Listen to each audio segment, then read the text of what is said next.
Hello, good morning, everyone.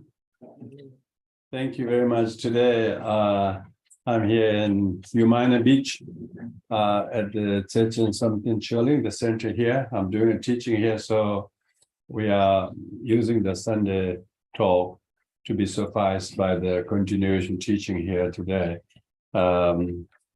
So I suggest you all to stay present as if you are doing your karma body meditation. We won't be able to do actual karma body meditation in this session, but what I do is I will chant the sutra of recollecting the qualities of triple gem in Tibetan, which only takes a few minutes. During that, please stay very present in the meditation.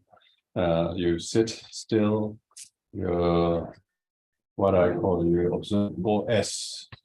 First S is stillness of your posture as well as your attention. Second S is sincere motivation. Third is serenity of your attention. And so with this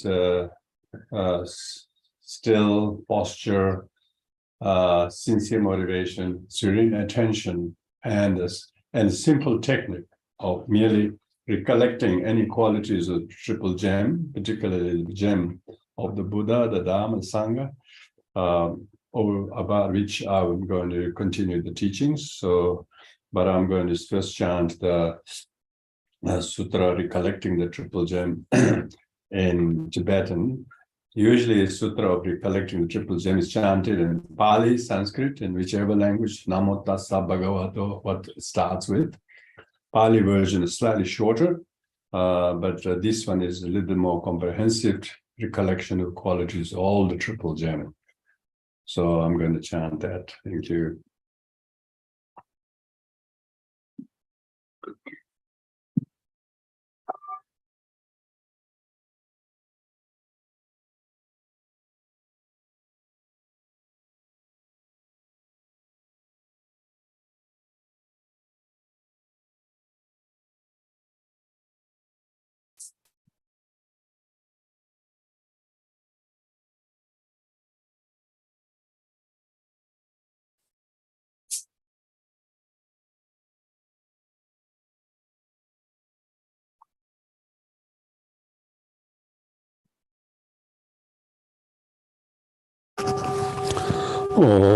Damje jambala chanzalo ende darazanje jamdende denende jenje bada jamba yandaba zobe zanjere bada jauzo demba devara jebanje denjamba jewandebe kala jewala nameba Adamyananje Domba Sanje Jumdende Tijin Jebadene Sonamandage Judumba Geve Zawana Chumezaba Sabe Jamba Sonamanje Terenamje Peje Zambo Namje Deba Senamje Medoye Jeba Joye Rembara Dumba Tana Mindimba Meba Debe Meba Namla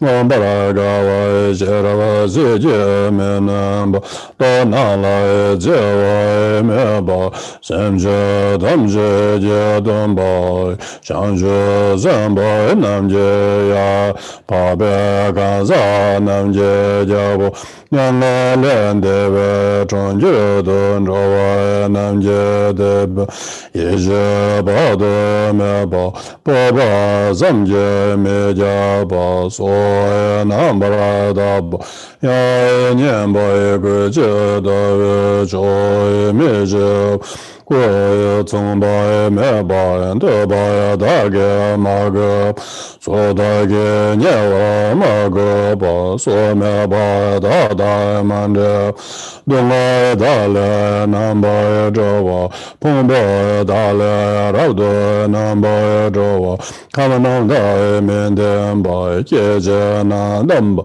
Diba Nama Shindo Cheba Yonzo Dongwa Dale Namba le zhawa, seba le zhawa, zhawa le gawa, yizhe yongzo zoba, deba dama jimba, tada jimba, zangye jimda ne namenji, yizhe la neba, nyange le deba la meneba, Yandaba Nijia Tala Neba Semja Damja La Zibe Zala Juba Deda Ne Zanje Chumden Namenjia Jere Yande Yandaba Anzo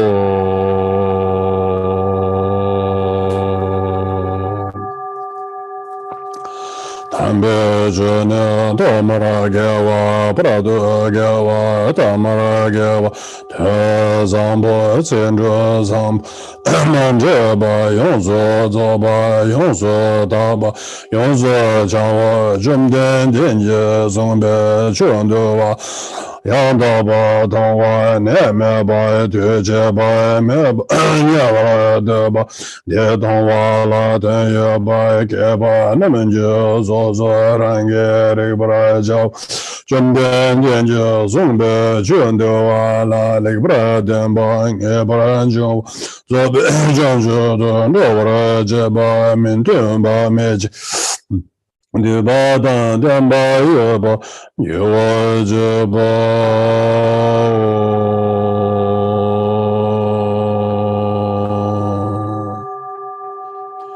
de ba jen ba gen de ne le bra jo ba re bra jo ba jam bra jo ba tun bra jo ba da ma ja ba sa jo ja ja ba sa jo ba Sanamanje, Dranamje, Beja, Yang Zo, Jongwa, Jimbe, Nezo, Java, Kunde, Jimbe, Nezo, Java, Jimbo.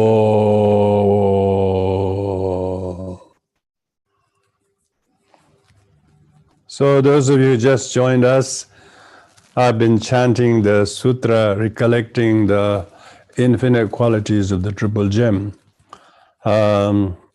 I've been giving talks on the Sundays last 2 months, roughly, or a bit more, on the theme of understanding sentient beings. Sentient beings themselves don't understand each other. That's pretty obvious. So we don't understand even ourselves, let alone others. We misunderstand each other all the time, and we react as we understand and make it worse, make it worse. And that's the plight of sentient beings. The only one who knows the plight of sentient beings is the fully enlightened Buddha. So that's the theme of today's teaching here. It's very fitting because who understands sentient beings?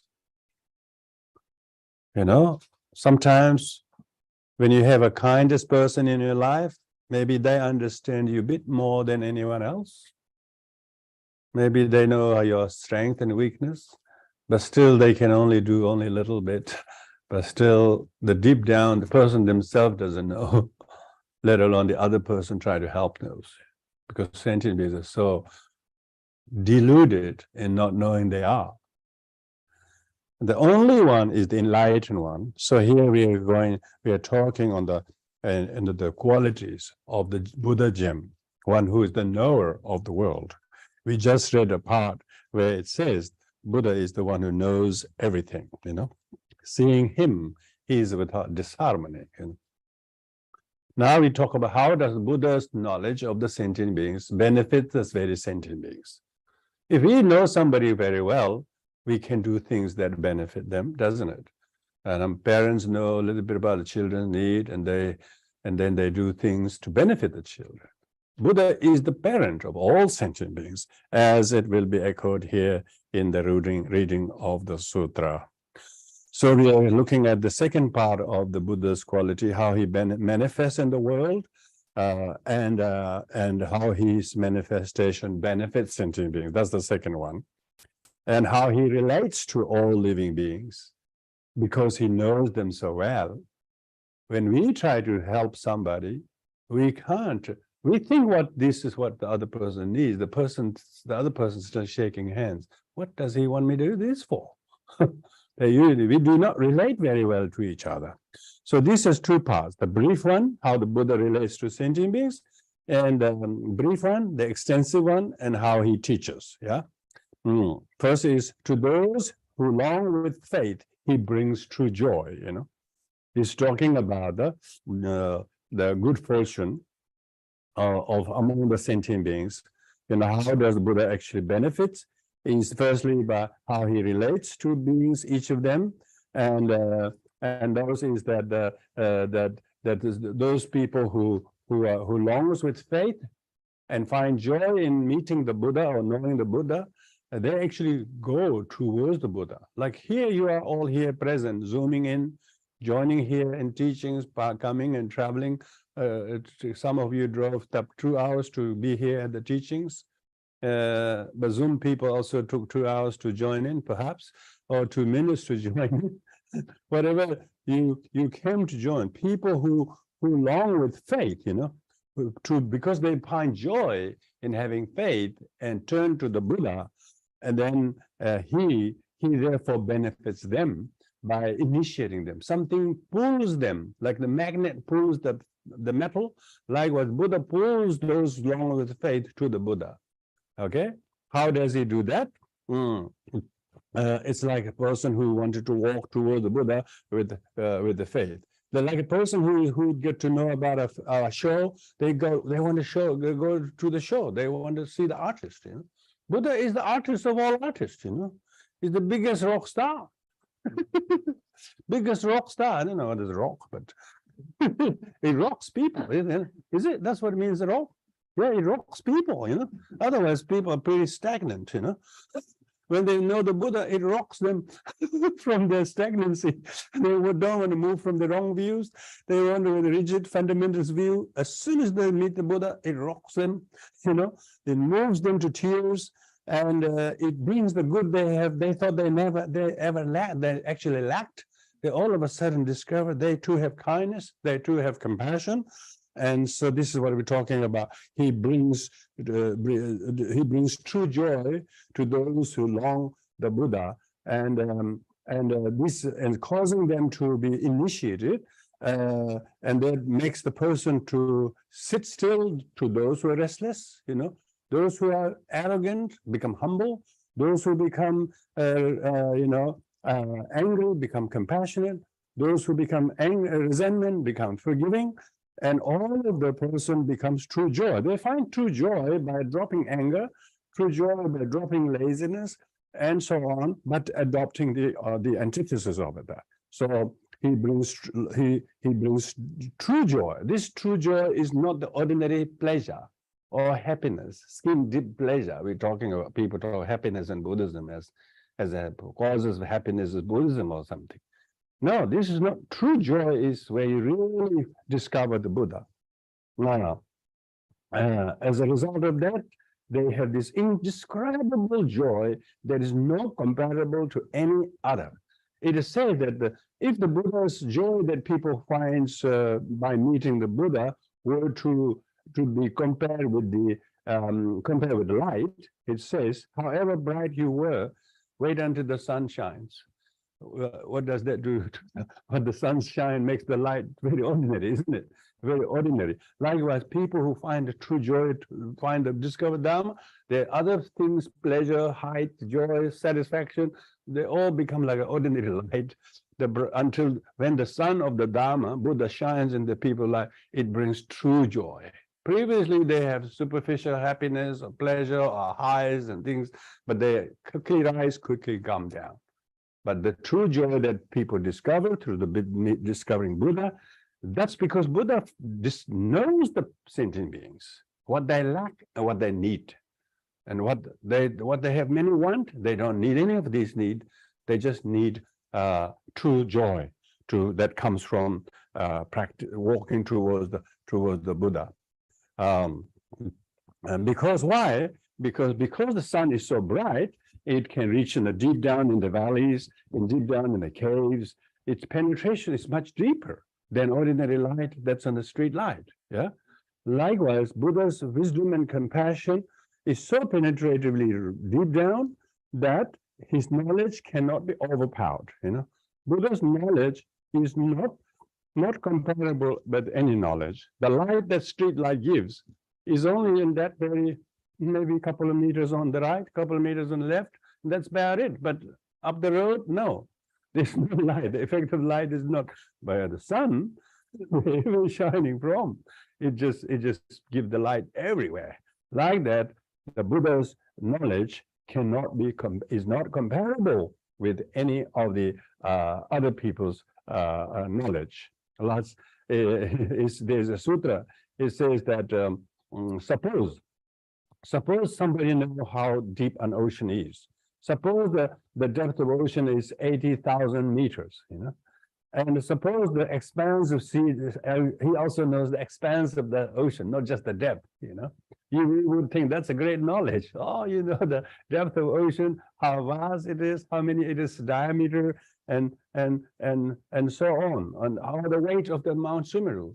Have you ever seen the weight of Mount Sumeru being listed anywhere? No. Even if the weight of Mount Sumeru is listed, still it's nothing in comparison to the wisdom of the Buddha. He would actually be able to list all the particles that is in sand of the Ganges, if you have enough zeros. More than 26 zeros is usually uncountable, but Buddha could list all the particles if it's necessary. So because of that, his knowledge cannot be overpowered. Because of when we say Buddha's knowledge cannot be overpowered, we're not talking about just the ordinary conceptual knowledge. We're not talking about knowledge of the matter. We're talking about knowledge of the consciousness, knowledge of the deluded consciousness, knowledge of how the deluded consciousness is a conditioned consciousness, and how the conditioned consciousness could be deconditioned. So therefore, Buddha's knowledge is indeed cannot be overpowered by anything. So this commentary you wouldn't believe how many pages he's got, and I'm not going to able to read much more than that. This is Mipham's commentary. Mipham's commentary on the Sutra of Three Hips is the most comprehensive one. Somebody actually translated the book, so if you wanted the book that is available, called the Sutra of Three, Recollecting Quality of Triple Gem, and quite a notable Western scholar, Tibetologist, translated this commentary in English, so you can easily get it on not my website, but on Amazon. You can get that book, in which then he will give I haven't read the book translation myself, but I believe it should be relatively good. So now, and his strength cannot be challenged. Second is his strength cannot challenge. This strength is not physical strength. There are 10 powers of the Buddha. Usually those 10 powers are not the power of the physical strength. These are strength of the Buddha cannot be challenged by anybody. You wouldn't believe how many people like the Devadatta and Mahanama and many of Buddha's cousins engaged with him the physical martial art, how all of them are really special, super martial art. But when it comes to Buddha, they couldn't do anything, there's nothing challenged. So this is not referring to just physical strength, but the spiritual strength as well. So that's the brief version. Now to extensive version of that is that he is the teacher of all sentient beings. This is what made me to think that this fits well with the topic today. Sunday talk is understanding the sentient beings. The Buddha is the teacher of all sentient beings. How could anybody know better sentient being than the Buddha? Because Buddha knows all sentient beings. People of all his time, 6 most prominent religious, I would say, teachers of contemporary teachers of India, they all thought they are better than Buddha. They all came to compete where Buddha didn't want to involve in competitions. But in the end, when they really came to compare, they all had no chance. And so Buddha knew Buddha could teach more than his teacher could teach. And Buddha knew more than all the six other teachers from various philosophical schools. They all could not teach anything. So Buddha is the teacher of all sentient beings. He is not just a teacher who teaches on a small subject. He's teacher of the way to the enlightenment, way to develop compassion and omniscience, wisdom. And so those who are stuck in the slumber of ignorance, he will dispel their ignorance. Those who are filled with a lot of animosity, anger, he will teach them how to get rid of their anger and don't blame the object of their anger. Objects of anger is projection of one who has enmity toward the person. Enemy does not exist independently from the enemy side. Enemy is projection of the one who has ill will and enmity in themselves. So until that was heard, most people thought they had an inherently existing enemy out there. So Buddha taught them how to overcome their own, teach them to find the noble path, to wake them from the sleep of ignorance, and free them, unchain them from the tight grip of the chain of hatred. Some people are seized in the chain of hatred. If they are chained or handcuffed with police, they think it should be released quickly. They'll try to get bailed out very quickly. But with the anger, they're really committed to keep the chain going. And they don't want to resort the idea how to unchain that chain. But Buddha teaches them they are more chained by the anger than the chain of the authorities, than the chain of the parents or chain of the others. Some parents put the kids in their room. So Buddha teaches them how to release them from the chain of their anger and poor me and I and me and my kind of fixations. All the sentient beings are in the prison. He sees them how they got in there by their own misdeeds and activities. And Buddha, with infinite compassion and wisdom, slowly make them to see how they did get in there by their own unconscious doing. With great compassion, Buddha empowers them to see what they cannot see, know what they do not know, show what nobody can able to show, and then get them true liberation. Buddha does not rescue anybody by his own action. Buddha empowers them to see themselves. It's just like modern method of teaching. If your teacher doesn't feed you everything with spoon, then it's not really a teacher. Teacher gives the student to learn, use analysis and rational, and then learn to fix the puzzle. So Buddha enables them. The Buddha did not liberate Nanda. Buddha made Nanda to see what he wasn't seeing. And when Buddha made Nanda to see, therefore he's the teacher of all sentient beings. Sentient means all sentient beings, not just those who are near and dear to him. Nanda was half brother. That's why you thought he was able to teach his half brother. I tell you, half brother is the hardest person to teach. Maybe next door neighbor might be easier to teach, but your neighbor, your own family members would not listen to you. Hardest person to teach was not only Nanda, but also Yashodhara. And his father, Shuddhodana. They were not easy to teach because they didn't see Buddha in the Buddha. They see a husband and a father in the Buddha. But he eventually even taught them to be tamed and corrected. So that's why he's the teacher of all sentient beings. Okay. If he's teacher, how does he teach us? That's the third one. How does he teach us? This is very important. He is the father of the bodhisattva, So he's not just teacher in the local school or teacher in some local campus or like that, who can never finish teaching and get tired every day, No, he's the tireless teacher. He teaches the bodhisattvas. Amazing. This bodhisattva pretty enlightened. He's teacher of the bodhisattvas. I don't know whether bodhisattvas need to go to school. Yeah, he's the teacher of the bodhisattvas.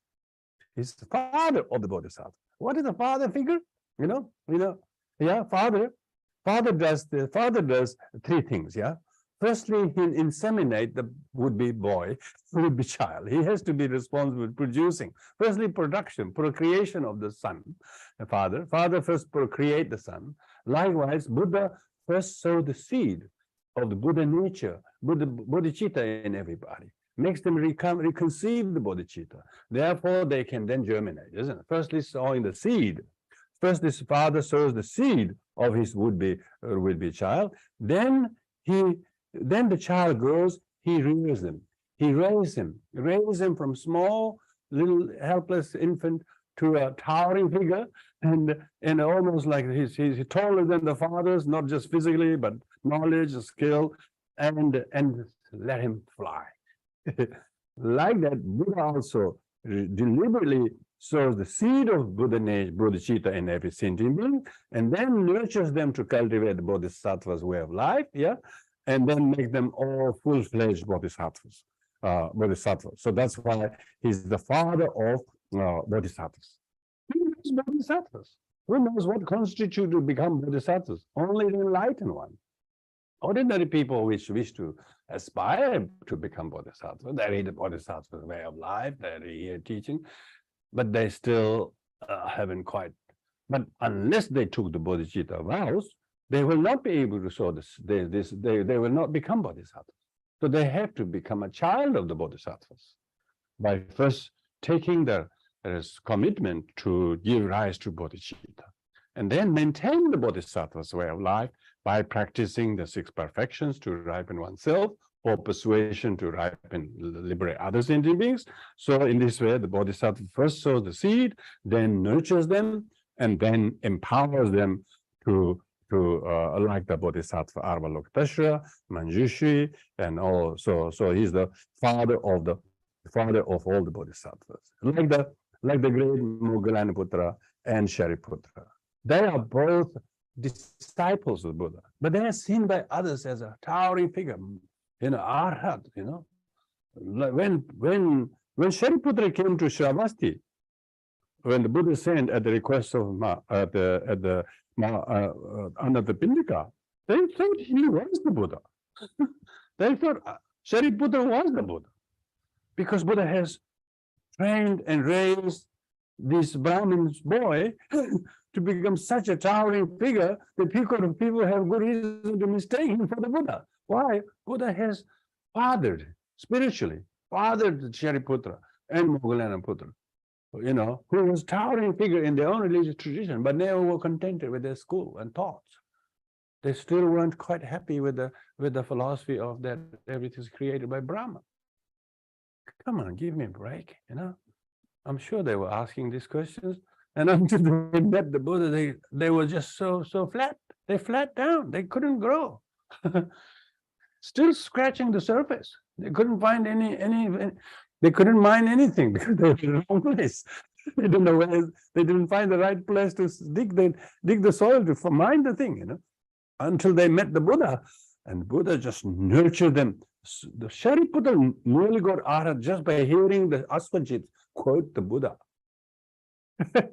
just merely quoting the Buddha saying by Asvajit, Shariputra got almost saw the truth. But he said, look, I'm not the Buddha. I'm just a disciple of the Buddha. My name is Asvajit. My teacher lives in the bamboo grove. You're going to come with me.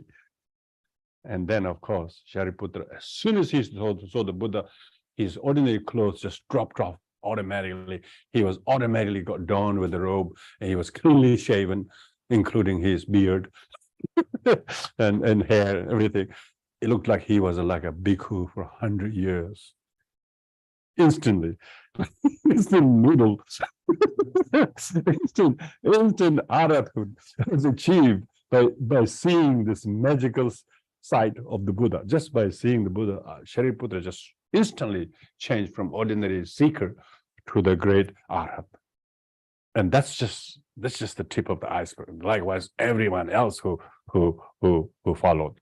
So that's why he's the father of all sentient beings, and his father, he's teacher of all sentient beings, the father of all the bodhisattvas.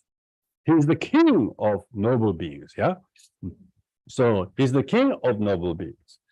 King of noble beings refers to king of noble, that whether they see the Buddha in person or whether they get affected by Buddha activity, all of them become somewhat changed. And those who haven't met the path, they meet the path. Those who haven't caught real progress on the path, they progress on the path. Then the easy ones become diligent become super diligent.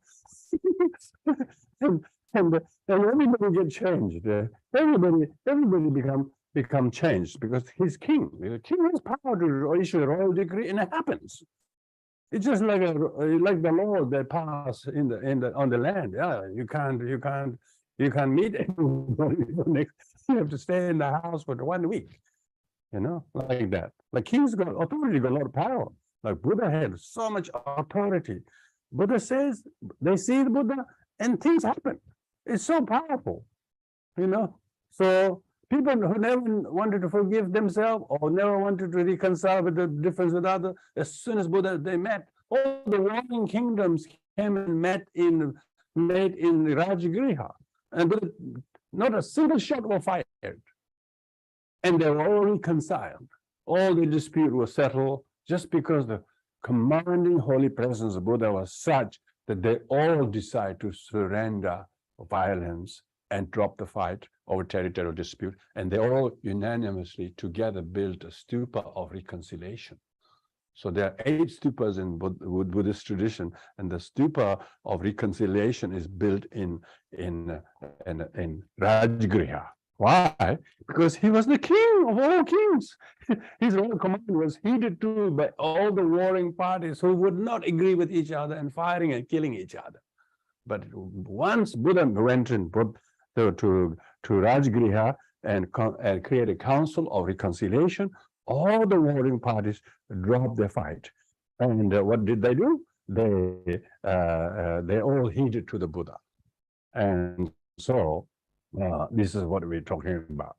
And he's the guide to those who journey to the city of Nirvana. Yeah, this is exactly. So those people who are seeking to reach Nirvana, every single person who follow the path, he is the guide. He is the incessant, tireless guide to help sentient beings to find the correct way to reach Nirvana. The Nirvana is a cessation of sorrow and its causes. So Buddha is the guide. He's the guide. So that concludes how he teaches.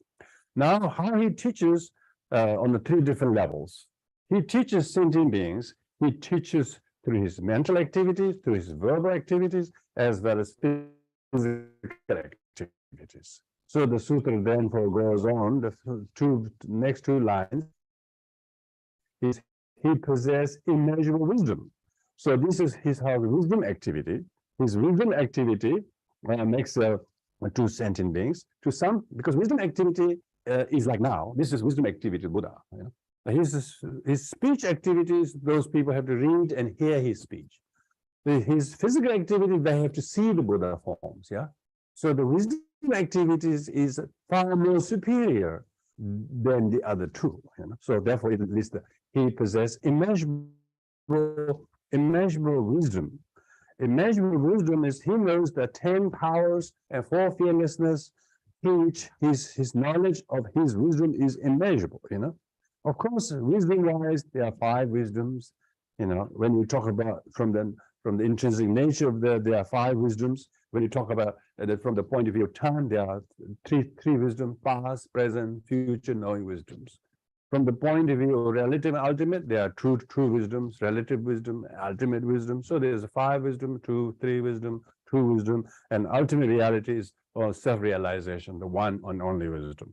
So all of these wisdoms, he possesses this immeasurable wisdom. His immeasurable wisdom that he says he has is immeasurable. Immeasurable in the sense there is not a single place or one particular time, to all directions, to where in whichever location which is, his wisdom is relevant. When people hear the Dharma, it doesn't mean, we can't relate to the teaching in the West. This is for the Easterners. No. Most people usually think, this is what Orientalist. These are for the Oriental studies, they call it. But what the hell they do in Oriental studies in London? Why they open school in Oriental studies in London? In Oriental School of Oriental Studies in London actually has studied more about Asian studies. But all the consumers of Oriental studies are Occidentals. for the people who live in the West. So that means the wisdom of Buddha is not partially to some people, it's universal truth. There's not a single place where the sun doesn't shine. It's like that. Buddha's wisdom is universal.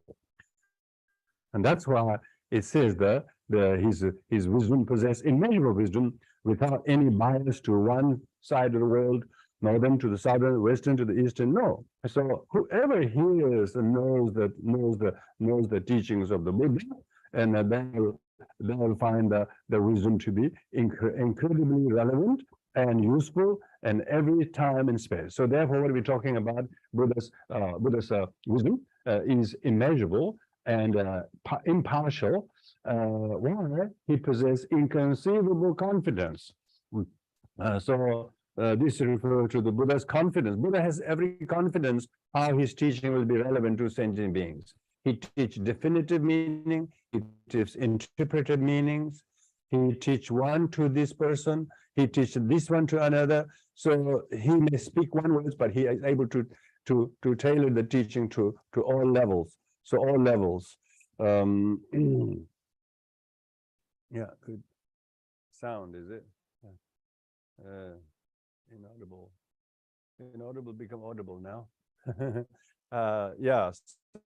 So Buddha teaches sentient beings his mental qualities. Yeah, his mental qualities. He possesses immeasurable wisdom. He possesses inconceivable confidence. The Popasamgi Mechapa, we call it in Tibetan. That whoever is confident, Buddha will be able to match their confidence. There is not a single time that 100 people comes and 2 people get really inspired, 88 go home. There's no such thing. Everybody will get something that exactly what they need. That's the Buddha's confidence. Is the teaching is so tailored and appropriate to each and every sentient beings. How does he do that? Through his verbal activities. His speech is completely pure. So it means the speech of the Buddha is deprived of the ordinary speaker. Ordinary speak may have a repetitiveness and incoherent, and contradicting what he said before and then later, or maybe said, I can't be bothered, I'm too tired, I can't teach anymore. They become too lazy. Or they say, no, I can't, I didn't get ready for the thing. Can we delay for another week? This kind of thing. Buddha is never, he doesn't have any of those frailties and inconsistency. So there are usually all speakers have 8 pitfalls. 8 pitfalls for the teacher, and Buddha doesn't suffer to any of those 8 pitfalls. That's why his speech is completely pure. His verbal activity is completely pure, and his words are worthy of quoting. His words are written in gold. His words are carved on rocks, and not on those are just the physical symbols. But wait until you hear them. Well, those you hear from the Buddha's words, they remain completely imprinted on your consciousness. You could not forget those profound sayings. That's how Buddha's speech is completely pure, and his speech is melodious. His speech is music of music. You may think all the music, all the kind of consortium of musical instrument player, you say, wow, but wait until you hear the Buddha speech. If you hear the Buddha speech, it has the melody of all kinds. It's soft, it's gentle, it's penetrating, it's wise. It's like the water that has 8 qualities. Water that 8 qualities is soft, soothing, light, quenching thirst, and so on. Likewise, when the person hears the Dharma, it will cool the heat of temper, impatient become patient, and deluded become woken up, and discouraged people become encouraged. Also, the Buddha's speech is so melodious. The melody has a person who's a little sad, and when he hears the music, then straight away he's tapping his shoulder, he's tapping his feet, he's moving, he forgot his worry, And the music has instant capability to wake people's spirit up. That's why people go to all these concerts, because they come home happy. That's just temporary, temporarily. And you can buy as a CD as well, so that helps. But with the Buddha's speech, you hear it once, the beat is always there in your heart, and you will always find yourself drawn to the true melody of of the Dharma. Yeah, the Dharma is melodious. Melodious is not temporarily to please the sense auditory consciousness, not the temporary enjoyment. Ultimately, it bestows a power in the person. His melody, his style, his direction in life all change. It changes people as a result of hearing the Dharma, hearing and understanding the melodious qualities of the Dharma. Yeah, so that's the quality of Buddha's enlightened activities through speech. Third is the quality of Buddha's activity through his physical activities. One has never enough of seeing his form. Means seeing the Buddha is insatiable, insatiable, but because a single hair of the Buddha, or his manner of his hand movement, or his the palms, or his radiance of aura or his gentle gaze of his eyes with which looks, all of this gives so much blessings. People just get so much. Like I usually liken the example of His Holiness Dalai Lama walks in a stadium, all this 80,000 people couldn't believe they're nearly up off the ground. They all get lifted up in this amazing state. That's exactly what we're talking about. That's His Holiness Dalai Lama in human form, But wait until you fully enlightened Buddha appears in a stadium. Just imagine what that would be like. It just lifts everybody almost in the air. They really are off the ground. They all lifted in the spirit because one never has enough seeing of his form. Yeah, it just gives so much pleasure. And that's why Buddha images are everywhere these days. I don't know who promote Buddha images. Everybody's making them. All these factories, even the communist factories, they're making Buddha images. They're sending all the Buddha images everywhere. In Bali, they make Buddha images for the garden, Buddha images for the house door. Only the head sometimes. Usually in Buddhist people never make just the Buddha head, but everybody has some Buddha figure in their home. You just go and look at it. You wouldn't find any home where there isn't a Buddha image. Maybe some places not for some reason, but it's so everywhere because they find something so soothingly blessed energy it gives. This is just a replica, Wait until you see the true Buddha, those who have. That's why the people like Shariputra, when they saw the Buddha, that's it. He didn't have to hear much. It just liberation through sight. There is no way to compare with anything you see. It's just the pure delight by seeing the Buddha. The person actually has the benefit of having eye when you have seen the Buddha. Until then, they have never seen so beautiful. So it's talking about. And then his body is incomparable.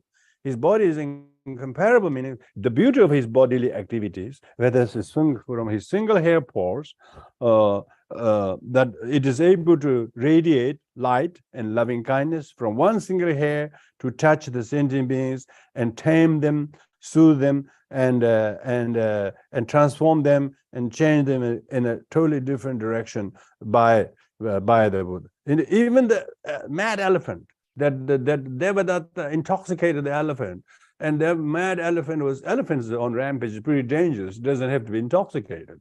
So Devadatta deliberately intoxicated a mad elephant and put these dangerous weapons on the trunk and let it go loose in the streets of Magadha, where everything was destroyed, and everybody was running for life, and there was no hope of being spared if you are in the way of the mad elephant. But when the Buddha came nearby, he just gently stretched like this toward hands. The elephant just completely become detoxified and just become so sober and lie on his 2 feet in the bay and drop the weapon and bow down to Buddha. So that's just an example of Buddha's incomparable activities. Even small piece of Buddha's sharira these days, Buddha's relic is there. It's kept in a huge temple in a tiny glass container, and millions are thronging to go to the annual unveiling of this. There they're so happy they can just go and nearby there. Why? Because something magical happens when people see that. People are able to donate so much just to upkeep of the temple because they know there is Buddha relic there. So this kind of Sharira, Buddha Sharira, his body is incompatible. He continue to manifest the radiance of the Rupakaya. Yeah, Rupakaya. This is what we're talking about.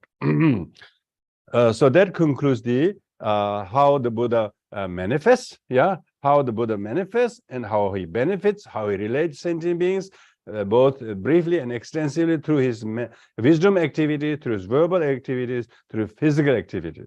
Now the second main part is how he accomplished himself. So those are the activities. How come Buddha has such power? Is because he is the embodiment of renunciation realization. So there are two qualities, the renunciation quality and his realization quality. So the renunciation quality comes first. The renunciation qualities of this renunciation part of the qualities is also subdivided into two. That is unstained faults of existence and freedom from the worldly existence. First is unstained by the faults of existence, is mentioned in the next word. So means unstained by fault of existence. Existence, according to Buddhist cosmology, are three: desire realm, form realm, and formless realm. Each of these three realms has their own particular stains, yeah, subtle to gross and very subtle. And the desire realm stains are very, very gross. So therefore it says he is unstained by the realm of desire. So this is talking about the sentient beings, human beings, and the desire realm gods are all stained by the attachment to the existence of wealth, comfort, status, convenience, beautiful towns and cities and nice living rooms, and all of these people are just infatuated with their homes, with their swimming pools, with their jacuzzis, with their cars, with their sports cars, with their office, with their new furnitures. They're all enchanted by the desires kind of entrapment. They're all that.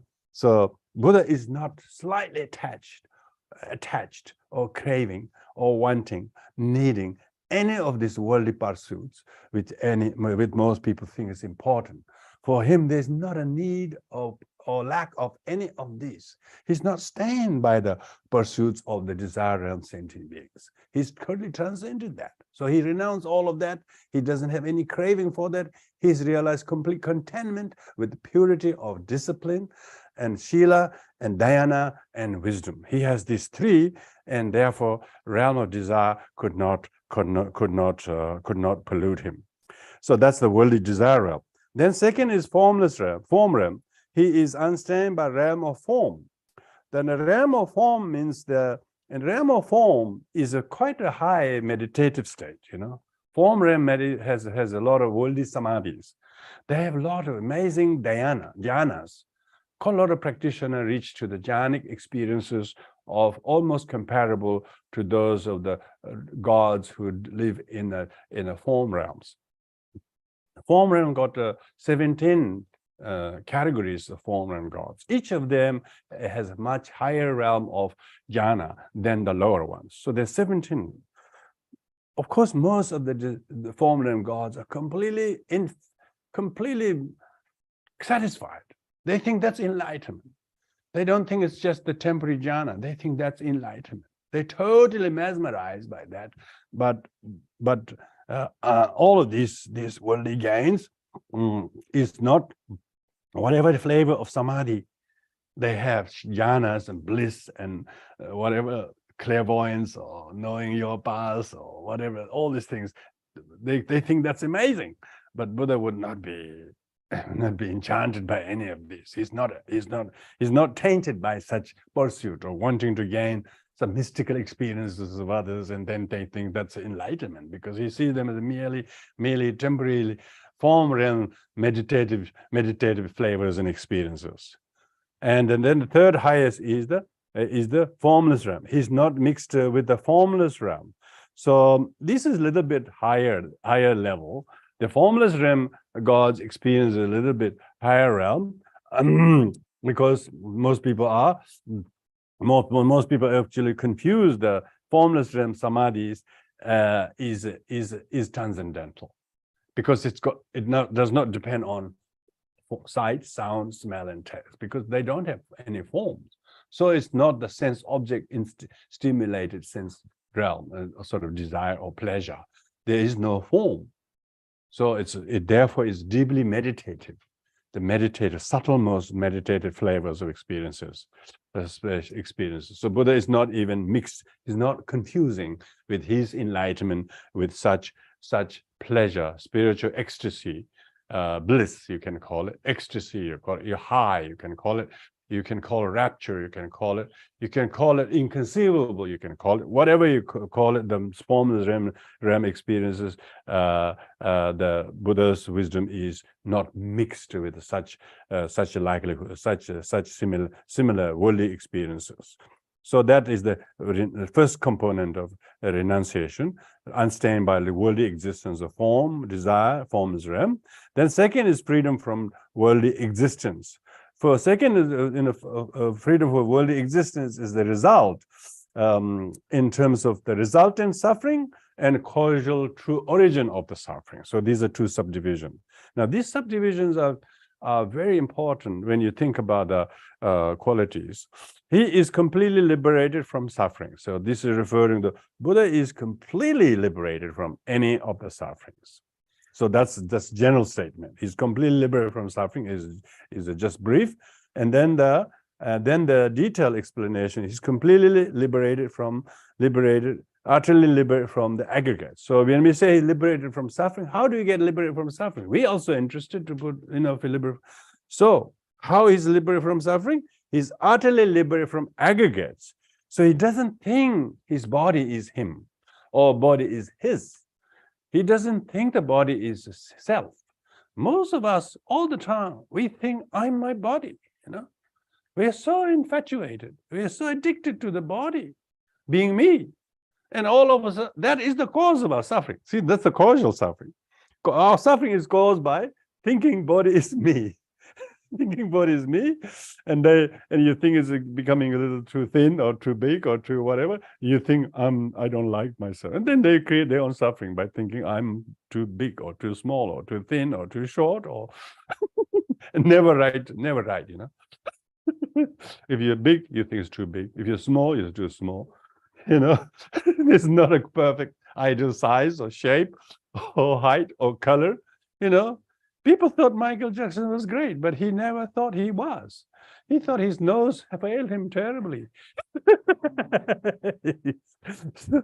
So because they're not liberated from thinking they are the aggregates, Buddha is completely liberated from aggregate. That's why his youthful body, he didn't mind exposing to the hunger and thirst, sitting in the middle of the open air for 6 years, because he never have attachment to it. All our suffering comes from thinking body is me, this mine. And even though we have relative truth in that, but we don't even question its relative. We think that's the ultimate. But Buddha has no such. He's completely and utterly liberated from the aggregates. Aggregates means that form aggregate, feeling aggregate, volition aggregate, perception aggregate, and consciousness aggregate. And that is then elaborated. He is not possessed with constituents. The constituents are 18. The 6 are sense organ constituent. The sense organ means eye organ, ear organ, nose organ, so on, all to the mental organ. And then eye consciousness, ear consciousness. So those are 6 consciousness. And then, so the third is the object, sense object. Sense object is form, sight, smell, taste, touch, and objects and thought.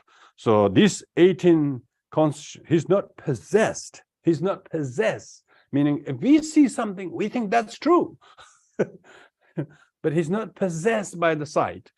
He sees forms as merely labeled and merely contrived, and not as truly existing itself. We think we see a form, we think the form truly exists, and then because we see it, we think it's truly existing. So we are possessed by our spirits.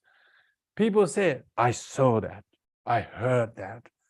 They're seized by their own apprehension, which is incorrect.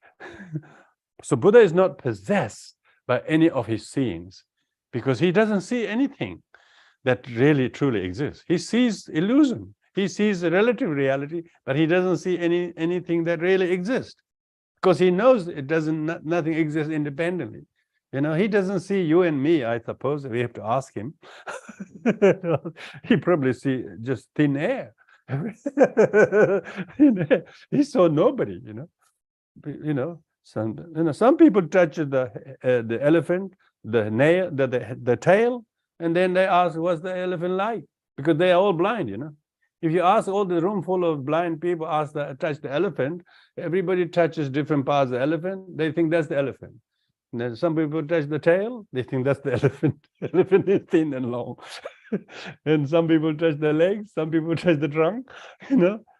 Nobody knows actually what a form is, but yet they think the elephant is the tail. Those who touch the tail, But Buddha sees the tail. He sees no elephant in the tail, let alone tail in the tail. Even tail is made out of skin and hair and some bones and whatever, I don't know, tendons, getting thinner and thinner, and more cartilages, and then bones in the tail. What do you think there is in the tail? Those of you who have ox tail soup can tell me. Are you drinking ox or ox tail? If you think you're drinking ox, I don't think you will drink it. When you think it's a soup, you will drink it. So Buddha will never order an oxtail soup, I tell you that. Because he will accept whatever people offer falls into his bowl. So because he's not possessed with taste, he's not possessed with shape or things. He doesn't ask, I want this, I don't want this. He just accepts whatever it is, because he doesn't even need it, because he accepts it for the, So therefore, when we say constituents, the I constituents is the sense organ and sense consciousness, because we could have an eye organ, but we can have no eye consciousness, because people have beautiful eyes, but they cannot see it. So that's eye organ minus the eye consciousness. Eye consciousness is not the mind, mental consciousness, eye consciousness wired. Something is not connected, not connected. Eye organ is there, but it is not, hasn't got visual consciousness. It's got mental consciousness, don't get me wrong. He knows he can't see, so that is mental consciousness. But he can't see, so that's the absence of the visual consciousness, not absence of the eye organ. Eye organ is there, So eye organ is one, eye conscious another, and then the object is a form is another. These three, object, subject, and consciousness, making 3 sets of 6 is called 18 constituents. So he's not possessed with constituents. He never say, I saw it. Buddha never grasped to things what he saw. He sees them as emptiness from an ultimate point of view. And relatively, he can see whatever he need to say, I saw. So he will be very, very diplomatic, And if he also saw a horse, he will also say, yes, it's a horse. But he whispered to himself, of course it's not a horse, but I agree with them. It's just a horse.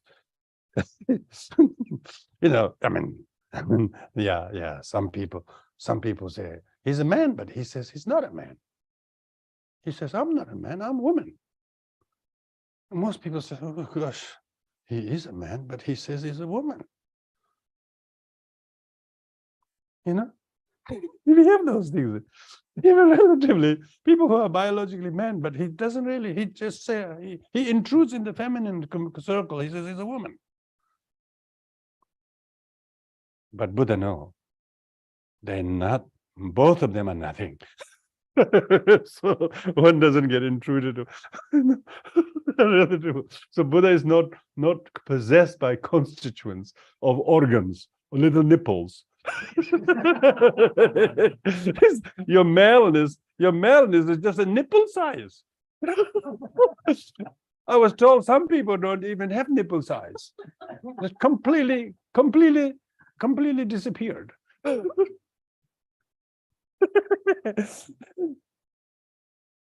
Yeah. There's not much there. I've got a few extra nipples. You got a few extra nipples. So Buddha is not going to call people or things this or that as we do, you know. Oh, he's our people. Oh, look, we speak the same language. We support the same club. Buddha is not caught up in any of these constituents: form, sight, sound, smell, taste, touch. So talking to him, he's completely liberated. So he's liberated. His sense fields are restrained. Yeah, his sense fields are restrained. This is so. His sense fields means his sense organs. Fields is form.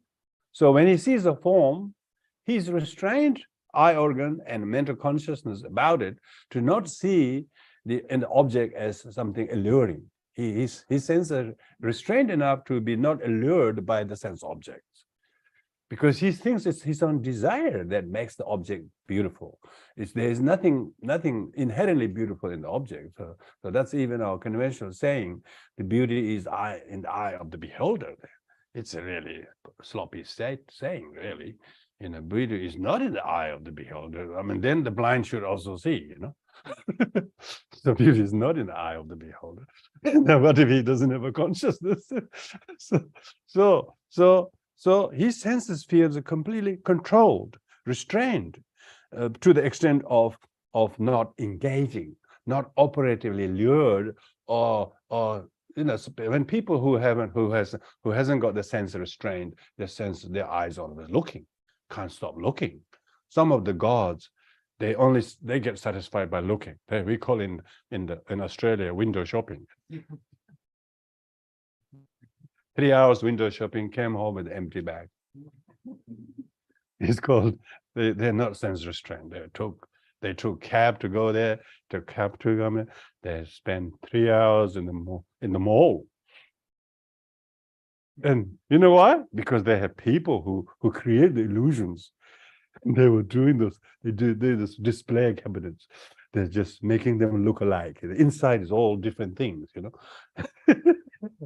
So Buddha is totally liberated from being lured by a sense object, because he has completely controlled his senses. So we are all confused by cosmetics. We are all lured by cosmetics, whether it's a cosmetic to look at it, cosmetic to smell, or whatever. We all lured by that. And Buddha does see what's inside. Buddha can see what's inside. He can see the pus and pus and blood and 36 impurity bag of fluid with very good skin, 7-layered skin, just not preventing them oozing. Buddha could see that, so he's not attached to the oozing bag with 2 feet. It's amazing. When you go in the city, you can see. A lot of people don't go there because they're just so unfit. Others go very fit, it looks like. Do you get allured by the sight or smell or taste and touch? We do. Wow, people go and pay to watch the catwalks wearing weird clothing. They say, wow, what the hell are you talking about? You can put that cloth on a piece of tree, you know, put it on a tree. You wouldn't say, wow, are you talking about the cloth or the one who's wearing it? So Buddha's senses are restrained from thinking it's there truly existing. He sees this all just little tricks that create. So his mind is completely controlled. So that concludes the resultant suffering. Buddha is completely liberated from the resultant suffering. And now we go to the Buddha is also free from the causal truth of suffering, of origin. Because you cannot be liberated from the result unless you stop the cause. Unless you stop the cause. And now this is captivated by the next four statements. They're very profound. Every time I look at this commentary, oh God, only Mipam can write this commentary. He's so amazing to deciphering the whole sutra in such consistent structure. He subtitles them, he divides them, he sequences them in immaculate. I mean, he was Manjushri. He's regarded as Manjushri, Mipam, Jumipam. There are other commentaries too, but not that I have had chance to look all of them, but all the Indian commentaries are much briefer, but briefer. But Mipam had the advantage of learning all the Indian commentaries, all the Tibetan, and then he looked from his own vision, and then he just spells it out. And now he says, all the knots are completely cut. Now, these four statements are very pertinent Buddhist terminology. Knots, torment, craving, river. These are all names of delusions. Names of delusions, yeah? Because sufferings are caused by delusions. So the delusions are analogously talked about as knots. What does this knot means? The knot refers to kind of dead knot. If you put a rope, a dead knot, you cannot untie it. It's so difficult to and untie it. Most people's grasping, fixation, and the views about craving about things is like tight knot. They're all tied up in their views, and they're not willing to unloose it. They're not willing to let go of it. It's not loosenable.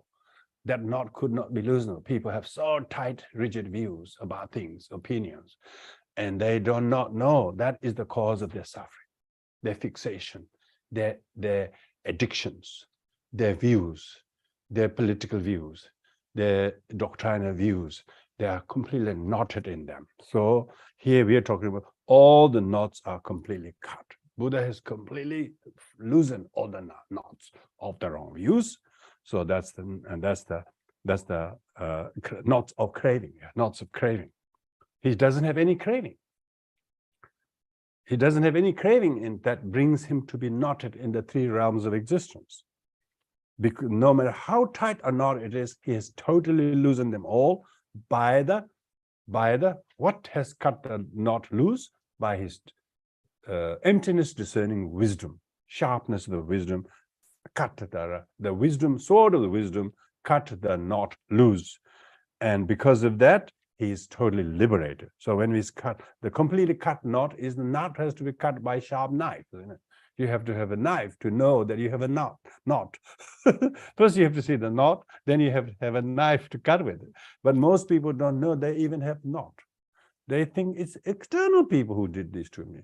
Because you did this to me, I will not budge. They don't realize it's their craving, their addiction, their attachment. They think it's the other person who did it. They don't realize they don't. They want the other to be punished. They don't want to cut their knot. They are deeply knotted by their own craving. So all the knots are completely cut. All the knots are not just physical, verbal, mental, and habitual. There are many. And then cognitive knots. Grasping to me, grasping to I, and that view is correct. And this kind of knot, lots of people suffering. And then he's completely liberated from extreme torment. So this extreme torment is people who are tormented, who are tormented by their own extreme views, So extreme suffering, that they are excruciatingly suffering by the wrong views. So this is extreme. The torment is ignorance. So the example of ignorance. The knot is example of craving. And the third one is liberated from the craving. Yeah, liberated from craving. Liberated from the craving is just like one who's thirsty, always wants something to drink, and he can't see anything but what he wants. He doesn't care, like KFC. I don't care, you know. It's so lovely, you know. I don't care. Yeah, they're promoting craving. They should be punished, you know. Definitely. I think advertising companies that cause a lot of the addictions.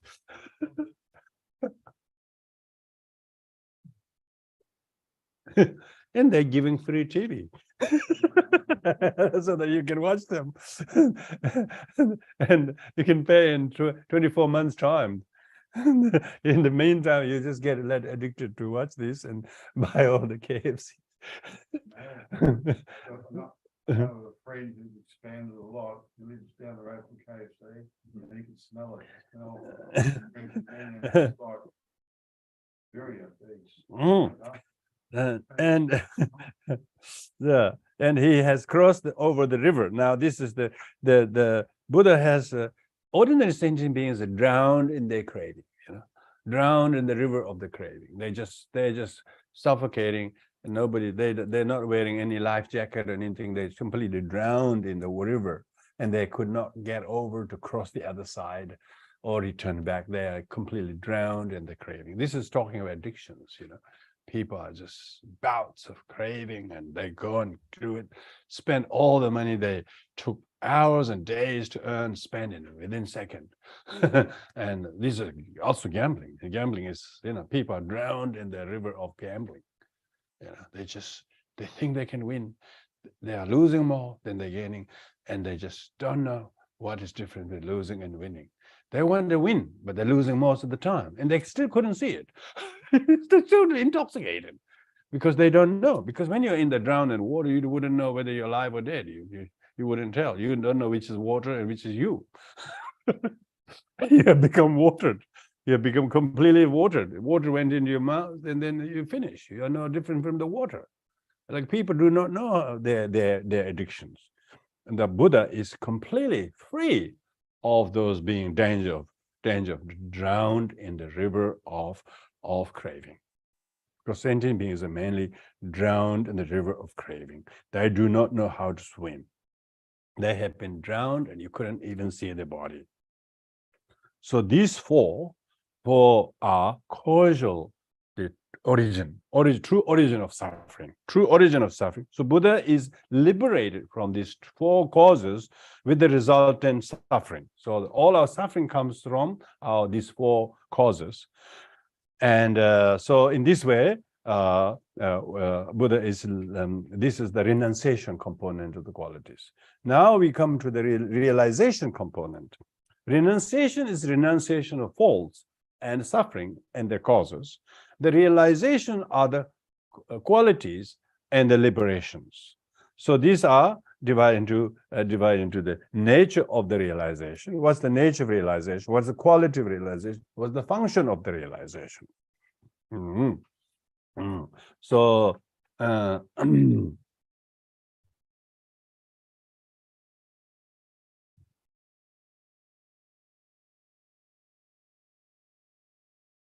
good.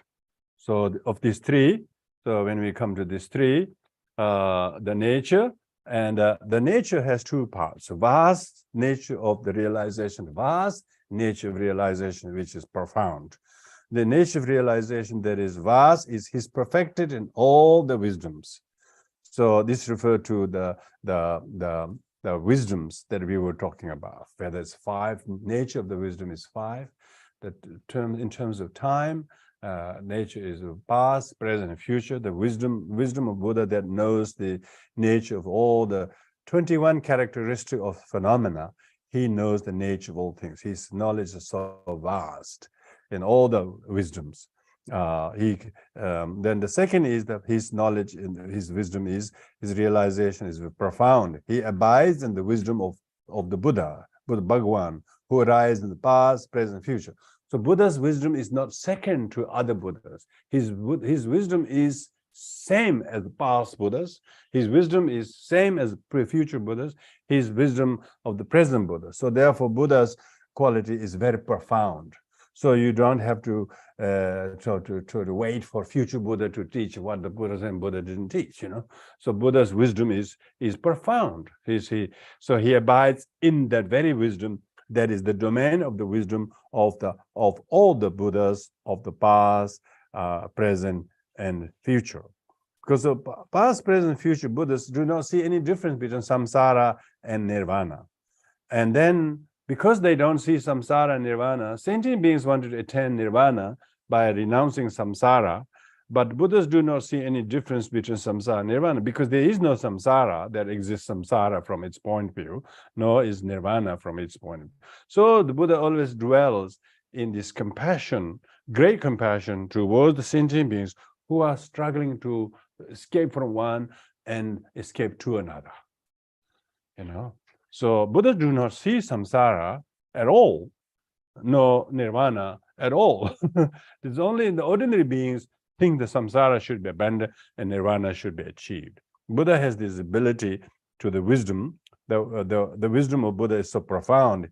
He abides in the wisdom, in that level, and so the qualities of Buddha. He does not abide in nirvana. He himself does not abide in nirvana. He does not abide in nirvana. If Buddha abide in nirvana, it is called nirvana of cessation.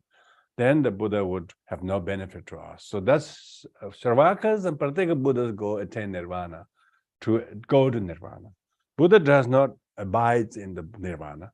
Buddha is Mahaparinirvana. Mahaparinirvana means he does not abide in the nirvana of cessation, but he remain in the Dharmakaya, and he therefore radiate his manifestation incessantly through Rupakaya. So that's why the vastness of the Buddha's realization, realization is so universal indeed. He abides in ultimate perfection.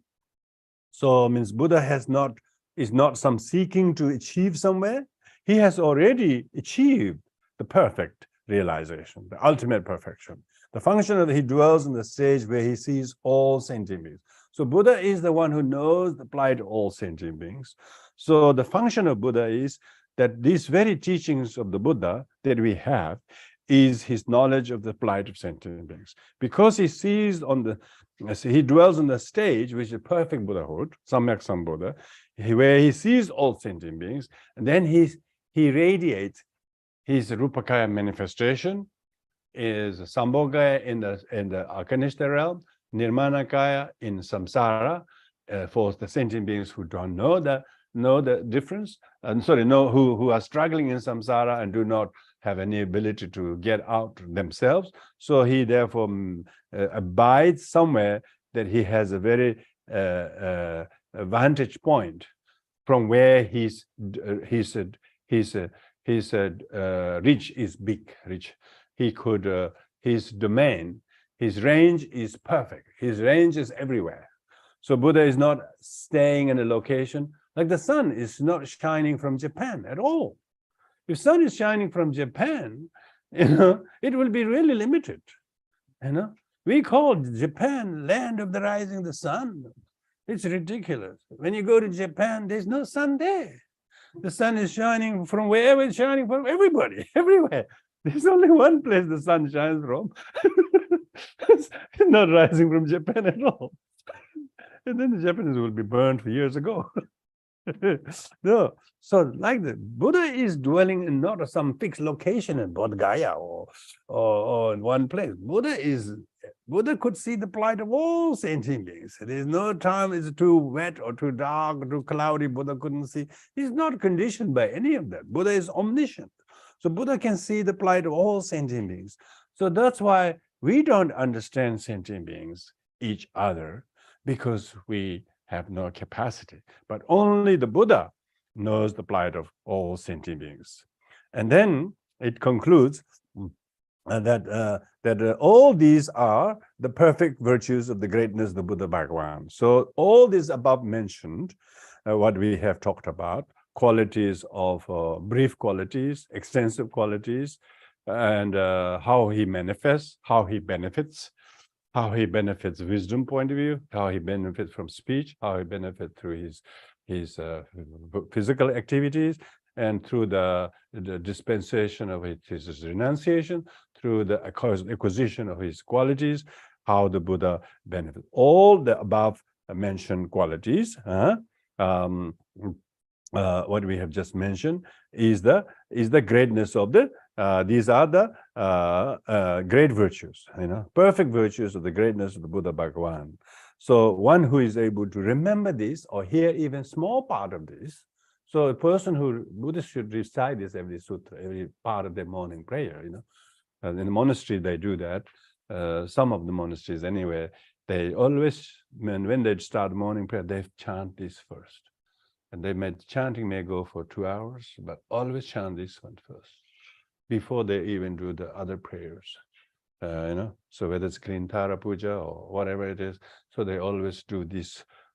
So if one did make a habit of reciting this every day, then you will remember all of these things. When you remember all of these things, it will bring true joy to you. Your day will be made different by this, because you're renewing refuge in the Buddha and Dharma and Sangha.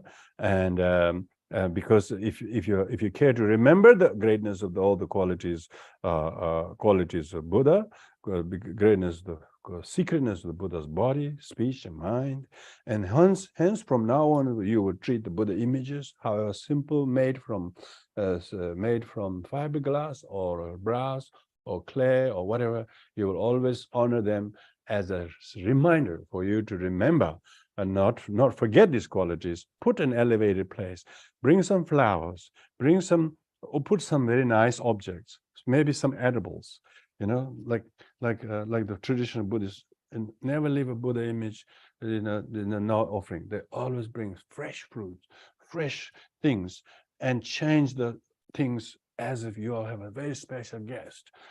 They do that because it's not just to make things look good. They actually see the Buddha images as if they actually remembering the quality of Buddha, and they bow down there with great care. When you do that practice regularly, then it will slowly, the qualities of Buddha is tepe mepa ngombraga, will bring true joy to those long with faith. Yeah. Then they keep their Buddha images, have sacred scriptures, stupas, their place of meditation, prayer. You don't have to go necessarily to a temple if that's not accessible. Create your own space. Make those objects dusted, washed, cleaned, painted, and change the new cases or look at very nice. And that it not only brings ambience to your practice, but also that it means something special for you, because it brings the goodness in you out, and you also know how to loosen some of the knots. As a result of having refuge in the Triple Gem, we're also starting to lose some of the grip of craving, grip of wrong views.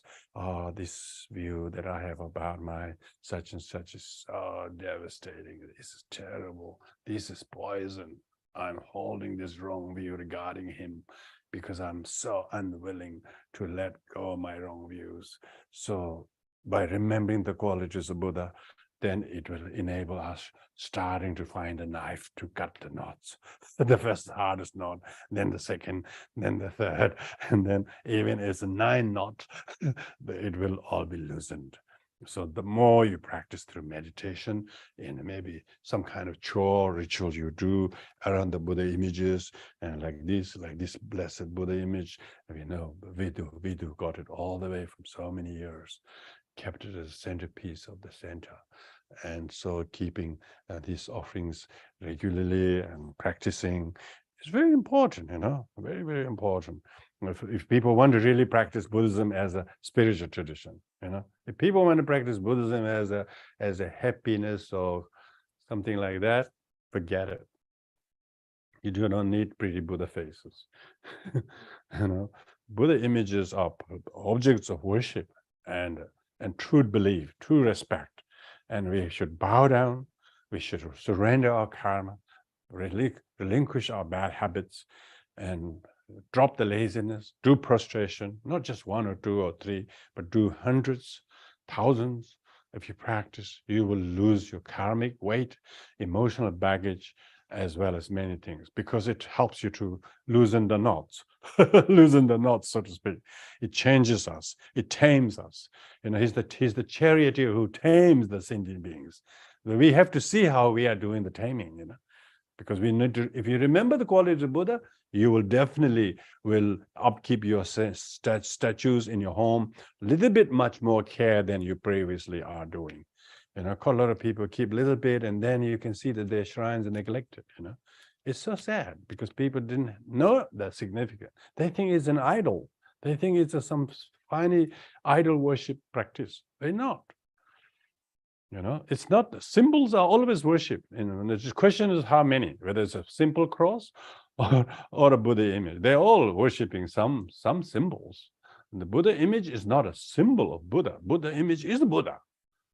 You know, Buddha image is, when you consecrate the Buddha image, we bring the wisdom being. We ask Buddha's wisdom being to reside in there until all sentient beings gain liberation, until whole world dissolves through the destruction by four elements. Please remain here for the benefit of the people, land, you know, wildlife, everywhere. So quite a lot of the installation of huge Buddha images. Never mind some are small, but they usually always being big Buddha images to bless the whole land and so on. Because it remembers people, that's Buddha. And then those who have learned and hear the qualities of Buddha gem, of course, have every reason. It's just there for meditating just in front of Buddha. You know, if you don't need other object, you just think of the Buddha and think of his qualities, and then reboot your own understanding of it and sit in meditation. So that concludes the recollection of the qualities of the first gem, that gem of the Buddha. So we're going to conclude here shortly. I can see if you.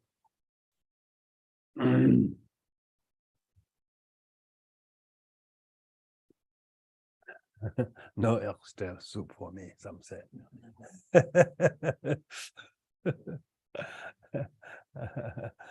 Okay, everyone. Thank you very much for your participation.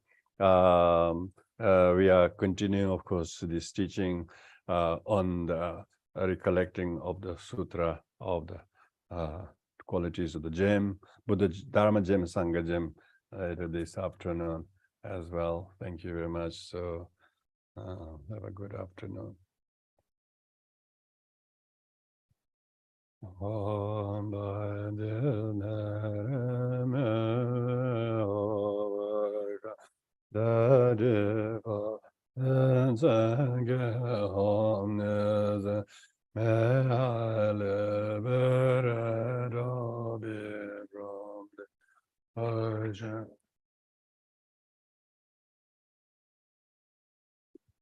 Erenda Mahayana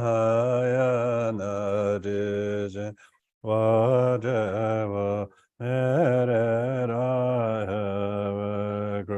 Mehobi because the levels Beholda Mahayana Dije Courage Manjujene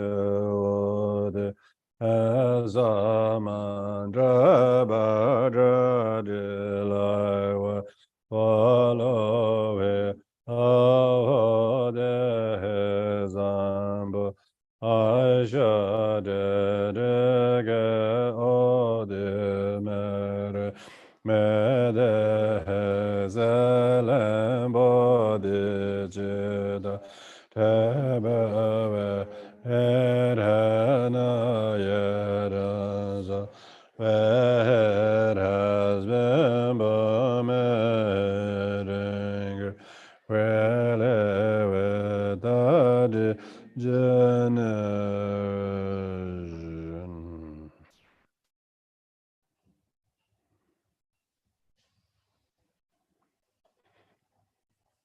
Thank you, everyone.